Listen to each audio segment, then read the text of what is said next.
मी सर्वच महापुरुषांना आपल्या सर्वांच्या वतीनं उपस्थितांच्या वतीनं अभिवादन करतो।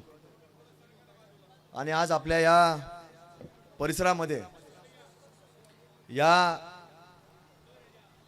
वेगवेगळ्या मालिकांची अन्यायाची मालिका ही चालत असताना या मालिकेचा समारोप आज आपल्या सर्वांच्या उपस्थितीमध्ये हिंदू जन आक्रोश मोर्चाच्या माध्यमातून होत आहे। कारण नेहमी म्हटलं जातं शुरुआत वो लोग करते पर खत्म हम करते। त्यामुळे आजच्या मालिकेचा हा समारोप होत आहे। आणि समारोप कशाने होत आहे तर हिंदू जन आक्रोश मोर्चाच्या माध्यमातून समारोप होत आहे। आणि आज जरी दुर्दैवी घटनांनी आपण या हिंदू जन आक्रोश मोर्चाचं आयोजन केलं असलं तरी आनंद या गोष्टीचा होतो की सगळ्या बाकीच्या गोष्टींचा प्रश्न आहेत वेगवेगळ्या आपल्या प्रत्येकाच्या मनामध्ये आपण सगळेजण विखुरलेले आहोत। पण आज कुठंतरी भगव्या विचारधारेच्या खाली आपण एकत्र आलोत त्याचा माझ्यासारख्या कार्यकर्त्याला मनापासून आनंद देखील आहे।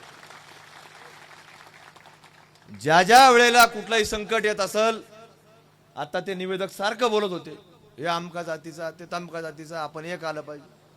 तुम्ही बरोबर बोलता, पण इथून पुढच्या काळामध्ये एकच शब्द आला पाहिजे, फक्त हिंदू आला पाहिजे, बाकी काही आलं नाही पाहिजे। कारण या देशाची अखंडता ही कशामध्ये आहे, भारताची संस्कृती काय, तो कुठल्याही धर्माचा जरी असला तर ती संस्कृती हिंदू आहे हे लक्षामध्ये आपण घेतलं पाहिजे। आणि हे काही लोकांना जर समजत नसेल तर या भारत भूमीमध्ये त्याला कुठल्याही प्रकारे राहण्याचा श्वास घेण्याचा अधिकार सुद्धा राहत नाही।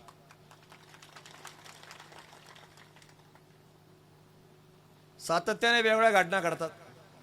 आम्हाला कुठून तरी कुणीतरी येतं अहिल्यानगर मध्ये, तर तुमचे बरेच लोक बीडचे अहिल्यानगरला असतात, काही असो दवाखाना असो काही खरेदी असो काही असो ते अहिल्यानगरला असतात। मला कधी सांगायचं या गावामध्ये असं झालं, त्या तालुक्यामध्ये असं झालं, शहरात ते इतके लोक वाढले,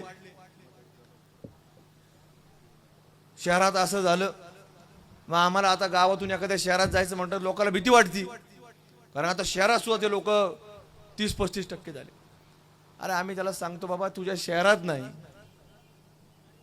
या भारताची जेव्हा जनगणना होईल आकडे समोर येतील तर तुम्हाला सांगतो 40 कोटीच्या आसपास ते लोक जातील। हे तुम्ही आज लक्षात ठेवा। माझ्याकडून मी आज जे बोलतो हे प्रत्येकाने लक्षात ठेवा।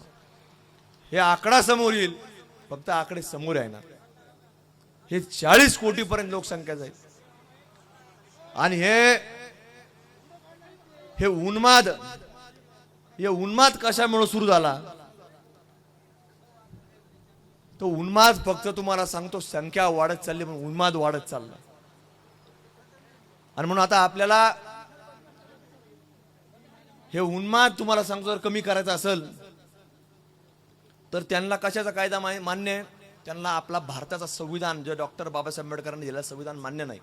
ते आज फक्त अजून आकडे पुढे येत नाही म्हणून शांत बसून आहेत, पण ज्या वेळेला यांची संख्या वाढणार त्यावेळेला ते जसं जगाच्या नकाशावरती 1400 वर्षापूर्वी झालेला धर्म हा जगाच्या नकाशावरती जवळपास 57 देश हे आज इस्लामिक देश म्हणून जाहीर झाले, तर तशा प्रकारची मागणी करायला सुद्धा तुम्हाला सांगतो फार वेळ राहिलेला नाही। म्हणून आपल्या सर्वांना हिंदू म्हणून एकत्र येणं गरजेचं आहे।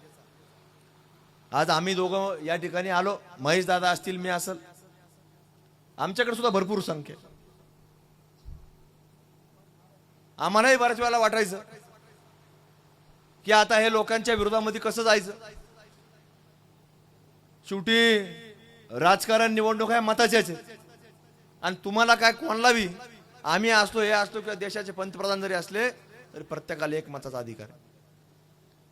बऱ्याच वेळा लोक उघड भूमिका घ्यायला 2 पाऊल मागं पुढे सरकतात, नको कुणी आलं आणि आमचं तुम्हाला पाठिंबा तुम्ही करा,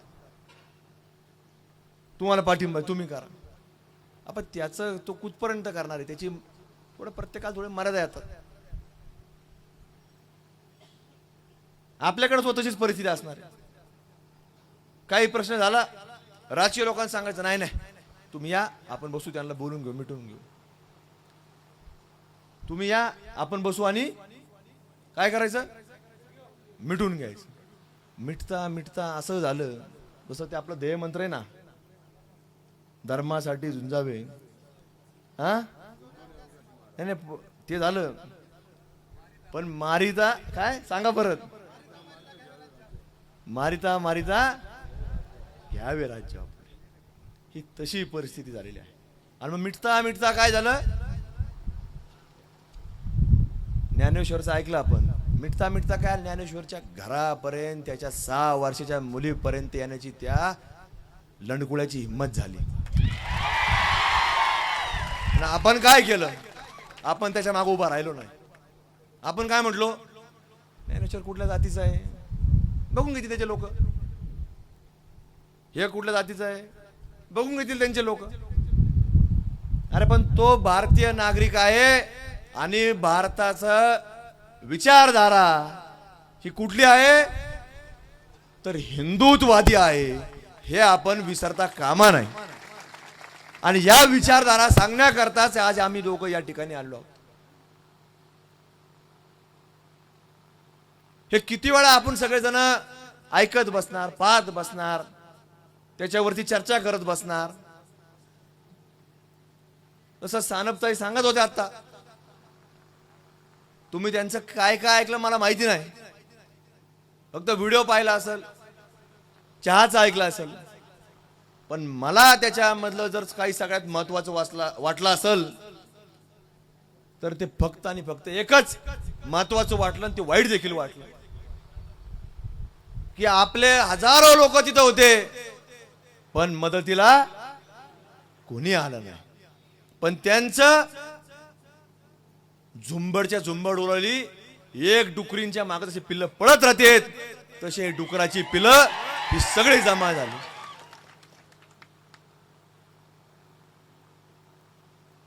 मग किती वेळा अशा महिला भगिनींनी पुढे यायचं, किती वेळा अशा महिला भगिनींनी आपल्या समोरांसमोर या एवढ्या मोठ्या जनसमुदाय समोर हा आपला दुःखाचा हंबरडा किती वेळा फोडायचा.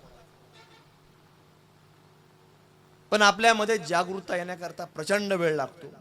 आपल्याला संघटित होण्याकरता प्रचंड वेळ लागतो. संघटित आपण लवकर होत नाही. आपण कुठेतरी कोणाचं रक्त जोपर्यंत सांडत नाही, जोपर्यंत कोणाचा दुर्दैवी एखाद्या कुटुंबामध्ये घटना घडत नाही, दुर्दैवी मृत्यू होत नाही, तोपर्यंत आपण कुठेही एकत्र येत नाही. आणि हा इतिहास आहे. जोपर्यंत संभाजी महाराजांना कैद केलं गेलं, 40 दिवस हाल केले, पण आपण मदतीला गेलो नाही. ज्या वेळेला त्यांची घटना घडल्यानंतर आपण एकत्र झालो, आणि मग औरंग्याला आपण महाराष्ट्राच्या बाहेर जाऊ दिला नाही, आणि इथंच संभाजीनगर मध्ये त्याला गाडला. पण जर आपण त्याच वेळेला एकत्र झालो असतो, तर आज आपण जे आज अखंड भारतवर बोलतो, तर ते बोलायची सुद्धा गरज पडली असती. आज जे 57 देश आपण सांगतो, तर 57 नाही, तुम्हाला सांगतो 100च्या 100 देश आपले असले असते, ह्या भगवाचे असले असते. कारण ते लोक जर राहिले असते तर तरी झालं असतं. पण हरकत नाही. आज तुम्ही कुठेतरी काळे बंधूंनी पुढाकार घेतला, त्यांच्याबरोबर इथं असणारे सर्व समाज बांधव कमिटीचे लोक आहेत, देव देश धर्मावरती प्रेम करणारे लोक आहेत, या सगळ्या लोकांनी पुढाकार घेतला. आणि वाटलं की आता हा वर्षानुवर्ष चाललेला अन्याय, हे मिटवा मिटवीचे प्रकरण कुठेतरी आता हे पुढे घेऊन जावं लागणार आहे. आणि म्हणून कुठेतरी आज तुम्ही सगळे देव देश धर्मावरती प्रेम करणारे लोक आज एकत्र आले, आणि कुठेतरी आज या सगळ्या विषयाला वाचा फोडण्याकरता सुरुवात झाली. आम्हाला बऱ्याच गोष्टी सांगितल्या गेल्या, की कुठलं गोमाता असेल, एखादी मोकाट असेल, एखादा बैल असेल, मोकाट असेल, आपल्यामध्ये प्रथा परंपरा असतात. देवाच्या नावाने एखादा बैल गावात सोडावा लागतो, एखादा वळू आपण त्याला म्हणतो. एखादी गोमाता असती, काही गोमात्यांचं आपण दूध काढत नाही, तिच्या वासराने ते प्यायचं असतं, मग ती आपण गोमाता तशीच ती देवाला समर्पित केलेली असते. मग ते काय करायचे, रात्रीची पाळत ठेवायची, ती थोडी वाढली मोठी झाली, त्याला वाटलं आता हे जरा वजन वाढलं, याचं मास वाढलं, रात्रीतून अचानक गायब होते. आपण सांगतो, पोलीस प्रशासनाला सांगतो, अधिकारी वर्गाला सांगतो की आम्हाला त्या व्यक्तीवर संशय, त्याने असं असं केलं, हे आमचं मुक जनावर, आमची ज्याला आम्ही मातेप्रमाण मानतो, गोमाता असन, हे अचानक ह्या व्यक्तीने गायब केलं, तर आम्हाला संशय. त्याच्यावर कारवाई होत नाही. ते लोक तसेच मोकाट. कुठंतरी घटना घडल्या, आपण पोलीस स्टेशनला गेलो, परत ते लोक तिथं आले, पोलीस स्टेशनवर दगडफेक केली, परत सुद्धा ते लोक मोकाट. त्यांचे 4 हात, आपले 12 हात. किती? त्यांचे किती लोक? 4. आणि दगडफेक कुणी केली? त्यांनी. म्हणजे आपण पोलीस स्टेशनला सुद्धा जायचं नाही. हे अशा प्रकारे तुम्हाला सांगतो, उदाहरण सेट करायचा प्रयत्न करतात की आम्ही पोलिसांवर सुद्धा हात टाकू शकतो, पोलीस स्टेशनवर सुद्धा हात टाकू शकतो. अशा प्रकारे आपल्याला भयभीत करायचा प्रयत्न करतात. पण तुम्हाला सांगतो, आता पुढच्या काळामध्ये अशा या जुरांना कुठेही घाबरण्याची आवश्यकता नाही. तुम्ही आज संघटित झालेत. आणि काय होतं तुम्हाला सांगतो, आता आपल्याकडून थोडं चुकतं. आता परत 26 तारखेला सगळ्या टोप्या एकत्र दिसतील. 26 तारखेला माहिती असेल काही लोकांना काय. आपलं काय होतं, आपल्या अशा भगव्या टोप्या दिसतच नाही. मग आमच्यासारखे जे मताचं कॅल्क्युलेशन करणारे राजकारणी लोक असतात ना, ते ज्या जास्त टोप्या असतील तिकडे जास्त वळतात. पण ज्या वेळेला तुम्ही भगव्या टोप्या घालून फिरतान आणि हिंदू म्हणून ज्यावेळेस फिरतान, तर त्यावेळेस तुम्हाला सांगतो, आमच्यासारखे जे काही राजकीय लोक आहेत ते कदापि त्या मच्छरदाणीच्या टोप्याकडे जाणार सुद्धा नाहीत. पण याचा अभाव फक्त कशामुळे आहे की आपल्या टोप्या दिसत नाही. आता 25 तारखेला मी सांगितलं की ते टोप्या दिसणार तुम्हाला. 26 तारखेला जरा मोबाईल मध्ये कॅलेंडर आहे, तुम्ही बघा काय आहे मोबाईल मध्ये 26 तारखेला. आता पोलीस प्रशासनाला आम्ही सांगतो आजच, त्या बकरीच्या दिवशी आमचं कुठलंही, ज्याला आम्ही गोमाता संबोधतो किंवा काबाड कष्ट ज्याच्याकडून आम्ही त्याला शेतीमध्ये उतरवतो, असा आमचा बळीराजा म्हणजे बैल, तो जर 26 तारखेला कापला गेला, 27 तारखेला आम्ही या ठिकाणी तुम्हाला आजच सांगतो.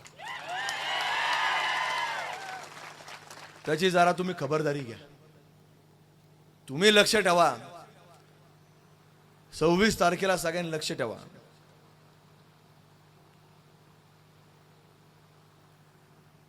हे सातत्यानं किती वेळा होणार, किती वर्ष चालणार, याच्यावर सुद्धा आपल्या प्रत्येकाला कुठेतरी आत्मचिंतन करणं गरजेचं आहे. बाकीचे विषय भरपूर आहेत, ज्याने ज्याने आपापल्या पद्धतीने त्या त्या प्रवाहामध्ये काम करावं. पण कुठपर्यंत, जोपर्यंत चौकटीत जोपर्यंत. पण ज्या ज्या वेळेला हिंदू म्हणून कुठलाही प्रश्न उपस्थित होईल, तर आपण सगळ्या जोरांनी अशाच पद्धतीने एकत्र येणं गरजेचं आहे की जेणेकरून पुढच्या काळामध्ये एकाही व्यक्तीचं धाडस अशा प्रकारे वागण्याचं किंवा आपल्यापर्यंत येण्याचं होता कामा नये, याची आपल्या सर्वांवर जबाबदारी आता वाढलेली आहे. आपण सगळेजण वेगवेगळ्या दिशेने आपण जरूर जात असतो. निवडणुका असतात, वेगवेगळे राजकीय पक्ष आहेत, हरकत नाही. पण ज्या ज्या वेळेला असं कुठेतरी संकट येतं, तर आपण सर्वांनी एकत्र राहणं गरजेचं आहे. कारण संकट आता थोडं राहिलेलं नाही, सोपं राहिलेलं नाही. हळूहळू आता इथं बोर्डावरती लिहिलेलं आहे, वाढती झुंडशाही, जमीन अतिक्रमण, गोहत्या, लोकसंख्या. आता याच्यापेक्षा अनेक वेगळे मुद्दे चाललेले आहेत. नाशिक जिल्ह्याचा तुम्ही पाहिला असेल, कुठला जिहाद पाहिला तो? कॉर्पोरेट जिहाद. आम्ही अहिल्यानगर शहरामध्ये 8 वर्षापूर्वी आंदोलन केलं, कुठलं पाहिलं तुम्ही? ऐकलं तुम्ही ते? ट्रॅव्हल जिहाद. कोल्हापूरमध्ये तुम्ही जर गेले, तिथं काय चालू आहे? पहिलवान जिहाद. आता हे कशाचा प्रकार आहे तुम्हाला काय माहिती असतं? काही काही लोक तुम्हाला येतील, तो आपलाच असेल हिंदू एखादा व्यक्ती, पण तो हिंदू मानसिक खतना झालेला असतो, शारीरिक नसते. तो काय सांगतो आपल्याला? हे खोटं आहे, हे राजकीय आहे, हे लोक राजकीय लोक. अरे आता कुठल्या निवडणुका आहेत? हे निवडणुकीसाठी चाललेलंच नाही, हे फक्त आपल्या लोकांमध्ये जागरूकता आणण्याकरता चाललेलं. आता महेश दादा कुठं होते काल?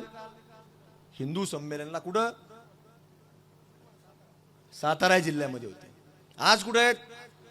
बीड जिल्ह्यामध्ये. आम्ही कुठून आलो? आयल्यानगरून आलो. आता आम्ही का कोणत्या निवडणूक प्रचार आलो का? हे कुठले काय मत मागायला आलो का? तुम्ही कशा करता आले? हे उन्हात तुम्ही सकाळी 10 वाजल्यापासून बसले. आपण सगळेजण एकाच विषया करता आलोय की आपल्या भारत देशामध्ये आपला हिंदू बांधव हा सुरक्षित राहिला पाहिजे, याच्याकरताच आता आपण सगळेजण एकत्र आलेलो आहोत. आणि ह्या प्रश्नावरती कुणीही राजकीय पक्ष जरी काम करत नसले तर आपल्या सर्वांना हिंदू म्हणून आपल्या सर्वांना काम करावं लागणार आहे.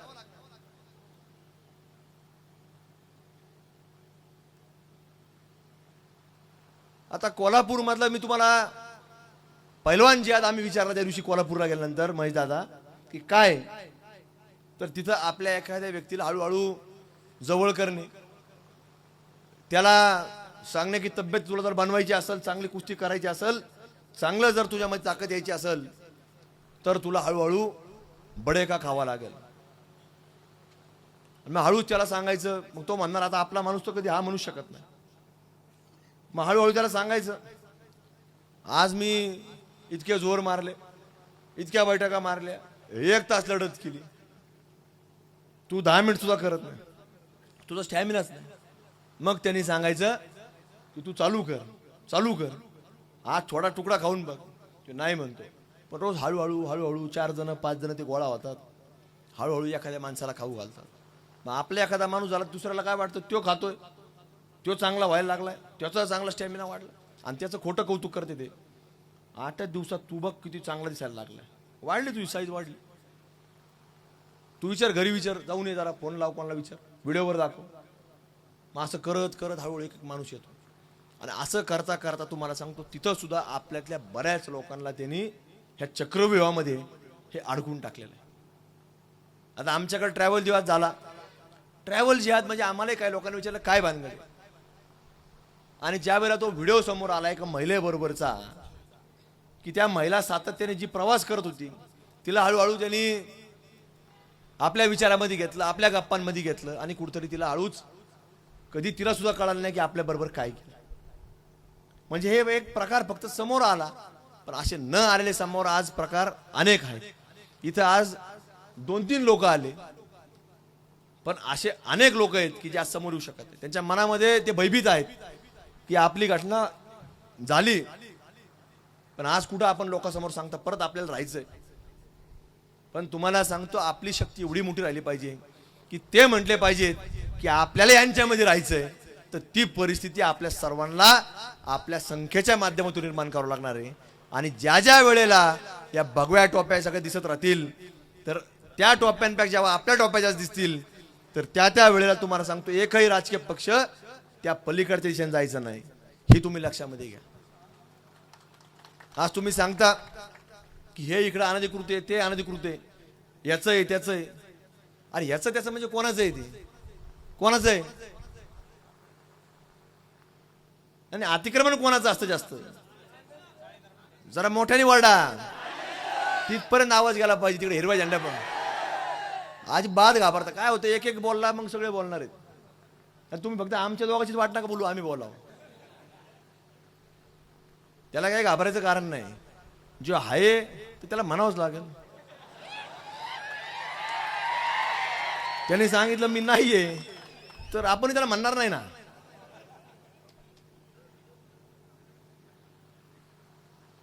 पण आपल्या सर्वांना हे पाहावं लागणार आहे, काय कशा पद्धतीने चाललेली समाज व्यवस्था कशी चाललेली.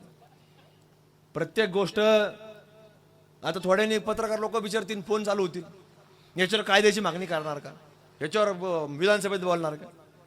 अरे कवर बोलायचं, कवर कायदे करायचे. आज देशाच्या सुरक्षेकरता एवढे मोठे कायदे, पण ते किती वेळा पाय मल्ली तोडले जातात ह्या लोकांकडनं. देशाच्या आत येऊन अनेक वेळेला आपल्यावरती हल्ले केले, बॉम्बस्फोट केले. ते काय कायद्याची परवानगी घेऊन आले का? त्याच्या विरोधात कायदा नाही का? मग किती वेळा आपण मागणी करायची. आज एवढे वेगवेगळ्या प्रकारचे जिहाद चालू आहे. आता प्रत्येक गोष्टीवर काय कायदा करत बसायचा का? पण कायद्याच्या पलीकडे एकदा आपण जर ठरवलं की आपण सगळ्यांनी ठरवलं की आपल्यात हिंदू समाजात हा ठरलेला नियम आहे याच्या पलीकडे जायचं नाही. जसं आता तुम्ही निवेदक सांगत होते प्रोटोकॉल आहे, प्रोटोकॉल पाळा, तर आपल्या सुद्धा प्रोटोकॉल ठरला पाहिजे की आपण या लोकांची कुठल्याही प्रकारे आर्थिक व्यवहार करणार नाही. हा कायदा तुम्ही करून टाका. आज तालुका स्तरावरचे कधी बाजार असतो, बाजारात दिवशी एखादी मराठी मागाशी सांगत होते ते महिला कुणी शेळी घेऊन आलं, तिला माहिती नाही 500 रुपयाला ती शेळी हातून हिसकून घ्यायची आणि परत तिने कोणाला म्हणा ना माईक ही घेतली म्हणून शेळी, पैसे दिले ना तिला. अरे भाऊ ती 2000 रुपये शेळी तू 500 रुपये दिले.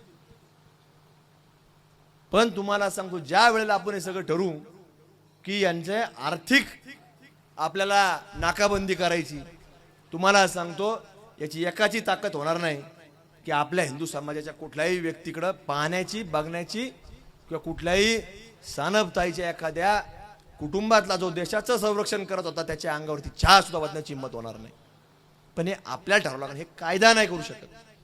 हे आपल्या सर्वांना ठरवलं लागणार, सकल हिंदू समाज म्हणून आपल्या सर्वांना निर्णय घ्यावा लागणार आणि तो घेणं अपेक्षित आहे. म्हणून आज तुम्हाला वेगवेगळ्या विषयांवरती सांगत असताना अनेक मुद्दे असतात. या जिहाद्याचे वेगवेगळे प्रकार आहेत, समाजातले वेगवेगळे प्रश्न आहेत. प्रत्येक शहरात एखाद्या गावात गेलो की त्याच लोकांचं अतिक्रमण असतं. कुठला असं ठिकाण राहिलं नाही की त्यांनी सोडलं नाही. शासकीय जमीन तर एक सोडली नाही. जिथं जिथं शासकीय जमीन दिसेल तिथं त्यांचं अतिक्रमण दिसणार तुम्हाला. जिथं जिथं कुठलाही व्यवसाय असेल, हे रिक्षावाल्यांपासून ट्रॅव्हलपासून प्रत्येक विषयामध्ये तुम्हाला सांगतो दिसणार आहे. आणि आपल्या लोकांनी सुद्धा त्या सगळ्या गोष्टींवरती आपण लक्ष दिलं पाहिजे की काय चाललंय, कशा प्रकारे चाललंय. ही आपल्या काही प्रमुख लोकांची जबाबदारी असते. एखादा चुकत असेल त्याला एकदा नाही 4 वेळा आपण सांगितलं पाहिजे. आपण काय करतो, नाही त्याला सांगितलं पण ते ऐकत नाही, असं नसतं. समाजातल्या काय आपल्या लोकांनी एकदा सांगितलं की त्या लोकांनी सुद्धा ऐकलं पाहिजे. एकदा नाही त्याला 4 वेळा सांगायचा प्रयत्न करा. आणि कुठेतरी आपल्या सर्वांनी हे नियम केले पाहिजे. म्हणून आज महाराज पण या ठिकाणी आले, लक्ष्मण महाराज. हे लोक सुद्धा सांगत असतात, जे जाहीर बोलत नसले पण त्यांचं कामच ते की धर्माचे विचारधारा पुढे नेणं, धर्माचं संरक्षण करणं, तुमच्या आमच्यासारख्या लोकांना मार्गदर्शन करणं. पण हे लोक वर्षानुवर्ष, पिढ्यानपिढ्या असे लोक आपल्याकडे या देशामध्ये होऊन गेले. त्यांनी आपल्याला फक्त तीच विचारधारा दिली आहे. आणि आज कुठेतरी ती विचारधारा मोडीत काढण्याकरता आज कुठेतरी काही लोक येत आहेत, आपल्यावरती बळजबरीनं काही लादण्याचा प्रयत्न करतात. कारण त्यांच्यावरती बितलेलं आहे. कारण त्यांना हे सुद्धा ते लोक धर्मांतर झाले लोक आहेत. हे सगळे जेव्हा ते औरंगजेब आला, हे सगळे तलवारीच्या जीवावर ते सगळे लोक धर्मांतर झाले. ते खेड्यापाड्यात कुठे होते का पहिले लोक? एक बी नव्हता.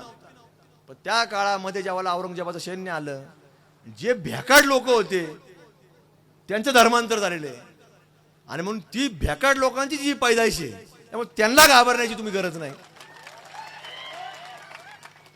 हे धर्मांतर झालं म्हणजे कसं झालं? हे तलवारीच्या जीवावर झालं, तलवारीच्या धारेवरती. त्याला फक्त मानी लावायची अशी, देखी की धारीस की देखी म्हणले तू लगेच कलमा पड, लगेच ते कलमा पडलं. आणि मग त्यांच्या ज्या पैदाशी आहेत पुढच्या, त्यामुळे भेकाड माणसाची ब्रीड कशी निघती? भेकाड निघती. आपली ब्रीड कोणती आहे? हिंदूंची आहे. छत्रपती शिवाजी महाराज, धर्मवीर संभाजी महाराज हे लोकांचे आपण वारसदार लोक आहेत. सगळे विचाराचे आपण वारसदार आहेत. आणि त्या प्रकारे आपण सगळे लढवय्ये लोक आहेत. त्यामुळे आपल्याला काय सांगायची गरज नाही की कोण कशा प्रकारे काय आहे. फक्त आज काय स्वतंत्र भारतामध्ये आपण जगत आहोत, म्हणून आपण महामानव विश्वस्त डॉक्टर बाबासाहेब आंबेडकरांचं संविधान आपण मानतो. पण ते मानत असताना जर आपल्यावर कोणी जर दादागिरी करत असेल, त्यांनी काय वेगळं समजू नये. त्याचा अफजल खान करायला काय आमच्या लोकांना वेळ लागणार नाही. आता पोलिसांवर होतोय तरी पोलीस काही करत नाही. त्यामुळे आपल्या सगळ्या लोकांना पुढच्या पिढीला हे विचार करावा लागणार आहे. एखाद्याचा तुम्हाला सांगतो, एखाद्याच्या अंगात छत्रपती शिवाजी महाराज संचारले पाहिजेत, त्याच्याशिवाय हे लोक नीट होणार नाहीत. मग तुम्हाला सगळ्यांना याच सगळ्या गोष्टींवरती मार्गदर्शन करण्याकरता, तुम्हाला विनंती करण्याकरता आज आम्ही या ठिकाणी 2 जण आलो आहोत की ज्याच्या माध्यमातून उद्याच्या काळामध्ये कुठलंही संकट जर आलं तर त्या संकटाकरता आपण हिंदू म्हणून कुठल्याही प्रकारचे विचारधारा न बघता ज्या ज्या वेळेला हिंदू माणसावरती संकट येईल तर आपण त्या वेळेला त्या हिंदूच्या बाजूने आपण उभा राहण्याकरता, तुम्हाला हेच सांगण्याकरता आम्ही आज या ठिकाणी आलो. म्हणून आपल्या सर्वांना आम्ही विनंती करतो की आता इथून पुढच्या काळामध्ये आज तुम्ही पुढाकार घेतलाय सगळ्यांनी, आता अशाच पद्धतीने पुढाकार घ्या, इथंच नाही तर संबंध जिल्ह्यामध्ये घ्या, की ज्या माध्यमातून जर कुठलंही संकट आलं तर आपल्यापर्यंत कुठेही एखाद्या हिंदू बांधवाला कुठेही अन्याय होणार नाही, त्याच्यावर अत्याचार होणार नाही. या सगळ्या भूमिका आपल्याकडनं जबाबदारीने पुढे गेल्या पाहिजेत. आणि प्रत्येक गाव पातळीवर असेल, तालुका पातळीवर असेल, आपले लोक त्या ठिकाणी त्यांनी काम केलं पाहिजे, जागरूकता ठेवली पाहिजे. जर कुठेही अन्याय झाला तर तिथल्या पोलीस स्टेशनला आपले लोक जमा झाले पाहिजेत. आज सानपताईंची जी परिस्थिती झाली की त्यांच्या नवऱ्याला तिथं रस्त्यावरती सगळं मारहाण करत असताना चहा वाचला, म्हणजे एक अमानुष प्रकारे जो काही प्रकार घडला, तर तसा जर प्रकार घडला तर आपली देखील संख्या या भगव्याधारी टोप्यांची आज आपली दिसली पाहिजे. आणि म्हणून उद्या जरी 26 तारखेला जरी दिवस गेला तर त्याच्यानंतर 4 दिवसामध्ये काहीतरी करा. आणि आपली देखील शक्ती ह्या जाळीदार टोप्यांपेक्षा आपली भगव्याची संख्या किती आहे हे देखील आपण प्रत्येक वेळेला हे दाखवून दिलं पाहिजे. आणि म्हणून आपल्याला दाखवण्याकरता ही संघटित राहणं अत्यंत गरजेचं आहे. किती वाजता आले आज तुम्ही सगळे? बरेच लोक 10 वाजता. आता वाजले दुपारी 2:15 वाजले. आता हे सगळं करत असताना आपल्याला आलो म्हणजे आपण आता कुठेतरी आपल्यात भावना जागृत झाल्या म्हणून आपण आलो. आता या भावना अशाच पद्धतीने जागृत ठेवू की जेणेकरून आपल्याला ज्या काही हिंदू लोक असतील जे आज जरी इथं आलेले नसले त्यांना वाटलं पाहिजे की आपला आधार देणारे कोणते लोक. आज तुम्ही 4 लोकांना सर म्हणले असतील, त्यातले 3 आले नसतील, एकच आला असेल, पण त्या 3 लोकांना सुद्धा तुम्हाला जरी आले नसले तरी त्यांना संकट आलं, त्यांना वाटलं पाहिजे की आपल्यातले 2 लोक आहेत, हे उद्या आपला आधार देतील. त्यांचा तिरस्कार करू नका, पण प्रत्येक हिंदूला तुम्ही आधार द्या की ज्याच्यातून आपला तो हिंदू हा आपल्याशी जोडलेला राहील.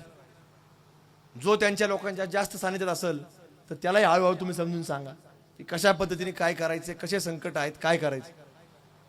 आज हा सगळा मोर्चा हा फक्त जन आक्रोश आज समोर आलेला आहे. हा आक्रोश कुठेतरी समोर दाखवून देण्याकरता आपल्याला ज्या ज्या वेळेला कुठं अन्याय घडल तर त्या वेळेला आपण एकत्र आलं पाहिजे. म्हणून आजच्या निमित्ताने एवढीच तुम्हाला विनंती करतो. आणि आपल्या सकल हिंदू समाजाच्या वतीनं तुम्ही आज एवढ्या मोठ्या संख्येने सकाळी 10 वाजल्यापासून म्हणजे कुठलंही तुम्ही आज म्हणजे तसं म्हणावं लागेल की अर्धा दिवस उपवासाचा झाला, काय हरकत नाही. महादेवाचा वार आहे, आज सोमवारचा दिवस आहे, पण त्या महादेवाच्या विचारातनं प्रेरित होऊन आपण कुठंतरी एक या हिंदूंचं संरक्षण करण्याकरता एक जबाबदारपणे आपण सगळे आपलं संघटन हे कायम ठेवा.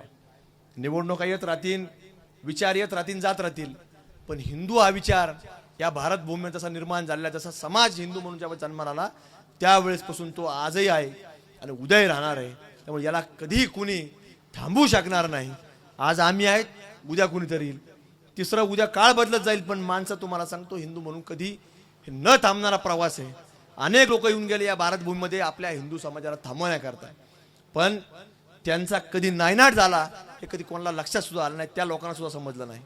म्हणून हे विचारधारा हे पुढच्या पिढ्यांनी हे आपण लक्षात घेतली पाहिजे, त्या विचारधारेप्रमाणे काम केलं पाहिजे. एवढंच आजच्या या हिंदू जन आक्रोश मोर्चाच्या निमित्तानं आपल्या सर्वांना विनंती करतो आणि आपल्या सर्वांची रजा घेतो. धन्यवाद. जय हिंद, जय श्रीराम, जय शिवराय.